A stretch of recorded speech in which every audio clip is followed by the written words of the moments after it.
ಎಲ್ಲರಿಗೂ ನಮಸ್ಕಾರ. ಮಾರ್ಗಶಿರ ಮಾಸದ ಗುರುವಾರ ಲಕ್ಷ್ಮೀ ಪೂಜೆಯ ಮಹತ್ವದ ಬಗ್ಗೆ ಈ ವಿಡಿಯೋದಲ್ಲಿ ತಿಳಿದುಕೊಳ್ಳೋಣ. ಅದಕ್ಕಿಂತ ಮುಂಚೆ ಇನ್ನು ಯಾರು ನಮ್ಮ ಚಾನಲನ್ನು ಸಬ್ಸ್ಕ್ರೈಬ್ ಮಾಡಿಲ್ಲ, ಪ್ಲೀಸ್ ಸಬ್ಸ್ಕ್ರೈಬ್ ಮಾಡಿ. ಮಾರ್ಗಶಿರ ಮಾಸದಲ್ಲಿ ಪ್ರತಿ ಗುರುವಾರ ಮಹಾಲಕ್ಷ್ಮಿಯ ವ್ರತವನ್ನು ಆಚರಣೆ ಮಾಡಬೇಕು. ಒಟ್ಟಾರೆಯಾಗಿ ಮಾರ್ಗಶಿರ ಮಾಸದಲ್ಲಿ 5 ಮಹಾಲಕ್ಷ್ಮಿ ವ್ರತಗಳು ಬರುತ್ತವೆ. ಸಂಪತ್ತು ವೃದ್ಧಿಸಿ ಸಂಕಷ್ಟಗಳನ್ನು ನಿವಾರಿಸುವ ಮಹಾಲಕ್ಷ್ಮಿ ವ್ರತ ಅತ್ಯಂತ ಶ್ರೇಷ್ಠ. ಮಾರ್ಗಶಿರ ಮಾಸದಲ್ಲಿ ಲಕ್ಷ್ಮೀ ಪೂಜೆಗೆ ವಿಶೇಷ ಮಹತ್ವವಿದೆ. ಲಕ್ಷ್ಮಿ ಹಿಂದೂಗಳ ಆರಾಧ್ಯ ದೇವತೆ. ವೈಕುಂಠದ ಅಧಿಪತಿ ಶ್ರೀ ಮಹಾವಿಷ್ಣುವಿನ ಪತ್ನಿ. ಸಮುದ್ರ ಮಂಥನದ ವೇಳೆ ಜನಿಸಿದ ಈಕೆ ಹಣ, ಐಶ್ವರ್ಯ, ಸಿರಿ, ಸಂಪತ್ತುಗಳ ಅಧಿದೇವತೆ.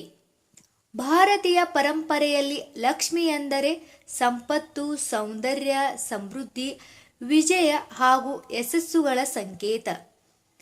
ಹಿಂದೂ ಧರ್ಮದ 4 ವೇದಗಳಲ್ಲಿ ಒಂದಾದ ಋಗ್ವೇದದಲ್ಲಿ ಲಕ್ಷ್ಮಿಯನ್ನು ಸಂಪತ್ತಿನ ಮತ್ತು ಅದೃಷ್ಟದ ಸಂಕೇತವಾಗಿ ಮಾತ್ರ ಬಳಸಿಲ್ಲ, ಬದಲಾಗಿ ಲಕ್ಷ್ಮಿ ಎಂದರೆ ಮಂಗಳಕರ, ಐಶ್ವರ್ಯದ ಸಂಕೇತ ಎನ್ನಲಾಗುತ್ತದೆ. ಹಾಗೆ ಅಥರ್ವರ್ಣ ವೇದದಲ್ಲಿ ಲಕ್ಷ್ಮಿಯನ್ನು ಅದೃಷ್ಟ, ಐಶ್ವರ್ಯ, ಸಂಪತ್ತು ಮತ್ತು ಯಶಸ್ಸಿನ ಸಂಕೇತವಾಗಿ ಈ ಲಕ್ಷ್ಮಿಯನ್ನು ವರ್ಣಿಸಲಾಗಿದೆ. ಆದಿಲಕ್ಷ್ಮಿ, ಧೈರ್ಯಲಕ್ಷ್ಮಿ, ಗಜಲಕ್ಷ್ಮಿ, ಸಂತಾನಲಕ್ಷ್ಮಿ, ವಿಜಯಲಕ್ಷ್ಮಿ, ವಿದ್ಯಾಲಕ್ಷ್ಮಿ ಮತ್ತು ಧನಲಕ್ಷ್ಮಿ ಈ ಅಷ್ಟಲಕ್ಷ್ಮಿಯರಲ್ಲಿ ಒಂದೊಂದು ಲಕ್ಷ್ಮಿಯ ಆರಾಧನೆಯಿಂದ ಒಂದೊಂದು ವಿಶೇಷ ಫಲ ಸಿಗುತ್ತದೆ. ಅದರಲ್ಲೂ ಮಾರ್ಗಶಿರ ಮಾಸದಲ್ಲಿ ಲಕ್ಷ್ಮೀ ವ್ರತ ಮಾಡುವುದರಿಂದ ವಿಶೇಷ ಫಲಗಳನ್ನು ಪಡೆಯಬಹುದು. ಮಾರ್ಗಶಿರ ಮಾಸ ಹೇಳಿ ಕೇಳಿ ಮಹಾವಿಷ್ಣುವಿನ ಮಾಸ. ಇಂತಹ ಮಾಸದಲ್ಲಿ ವಿಷ್ಣುವಿನ ಮನಧನ್ಯೆಯ ಪೂಜೆ ಇಲ್ಲದೆ ಹೋದರೆ ಹೇಗೆ? ಹೌದು, ಮಾರ್ಗಶಿರ ಮಾಸದಲ್ಲಿ ಮಹಾಲಕ್ಷ್ಮೀ ದೇವಿಯ ಪೂಜೆಯನ್ನು ಮಾಡಲೇಬೇಕು. ಅದು ಕೂಡ ವಿಶೇಷವಾಗಿ ಗುರುವಾರಗಳಂದು ಲಕ್ಷ್ಮಿ ಪೂಜೆ ಮಾಡಿದರೆ ಸಂಪತ್ತಿನ ಹೊಳೆಯೇ ಹರಿದು ಬರುತ್ತದೆ. ಮಾರ್ಗಶಿರ ಮಾಸದ ಗುರುವಾರಗಳಂದು ಮಹಾಲಕ್ಷ್ಮಿಯನ್ನು ಪೂಜಿಸಿದರೆ ಸಂಪತ್ತಿನ ಅಭಿವೃದ್ಧಿಯಾಗುತ್ತದೆ.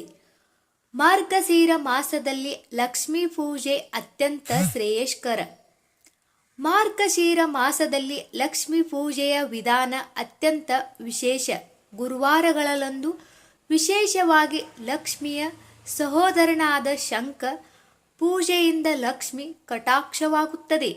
ಅದರಲ್ಲೂ ದಕ್ಷಿಣಾಭಿಮುಖವಾಗಿರುವ ಶಂಖ ಪೂಜೆ ಅತ್ಯಂತ ಶ್ರೇಷ್ಠ. ಶಂಖವನ್ನು ಯಾರ ಮನೆಯಲ್ಲಿ ಪೂಜಿಸುತ್ತಾರೋ ಅಲ್ಲಿ ಲಕ್ಷ್ಮೀ ದೇವಿಯ ಸಾನ್ನಿಧ್ಯವಿರುತ್ತದೆ. ಈ ಪ್ರಕಾರದಲ್ಲಿ ತ್ರಿಮೂರ್ತಿಗಳು ನೆಲೆಸಿದ್ದಾರೆ.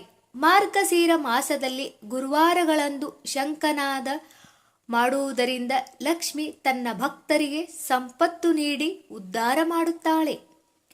ಪ್ರಾತಃ ಕಾಲದಲ್ಲಿ ಎದ್ದು ಬ್ರಾಹ್ಮಿ ಮುಹೂರ್ತದಲ್ಲಿ ಲಕ್ಷ್ಮೀ ದೇವಿಯ ಆಹ್ವಾನ ಮಾಡಿ ಲಕ್ಷ್ಮೀ ದೇವಿಯನ್ನು ಪದ್ಮಪ್ರಿಯೆ, ಪದ್ಮಿನಿ, ಪದ್ಮಹಸ್ತೆ, ಪದ್ಮಾಲಯೇ, ಪದ್ಮ ದಳಾಯತಾಕ್ಷೆ, ವಿಶ್ವಪ್ರಿಯೆ, ವಿಶ್ವ ಮನೋನುಕೂಲೆ, ಪದ್ಮದ ಪದ್ಮ ಮಹಿ ಸಂವಿಧತ್ವ ಈ ಮಂತ್ರವನ್ನು ಹೇಳಿ ಲಕ್ಷ್ಮೀ ದೇವಿಯನ್ನು ಆಹ್ವಾನ ಮಾಡಿ ವ್ಯವಸ್ಥಿತವಾಗಿ ಲಕ್ಷ್ಮೀ ದೇವಿಗೆ ಷೋಡಶ ಉಪಚಾರ ಮತ್ತು ಅರ್ಚನೆಯನ್ನು ಮಾಡಿ ಹೆಸರು ಬೇಳೆ, ಕೋಸಂಬರಿ ಮತ್ತು ನಿಂಬೆಹಣ್ಣಿನ ಪಾನಕವನ್ನು ನೈವೇದ್ಯ ಮಾಡಿ ಸುಮಾರು ಜನರಿಗೆ ಯಥಾನುಶಕ್ತಿ ಅರಿಶಿನ ಕುಂಕುಮಗಳನ್ನು ಕೊಟ್ಟು ಪ್ರಸಾದವನ್ನು ವಿನಿಯೋಗಿಸಿ ಸುಮಂಗಲರಿಗೆ ನಮಸ್ಕಾರವನ್ನು ಮಾಡಿ.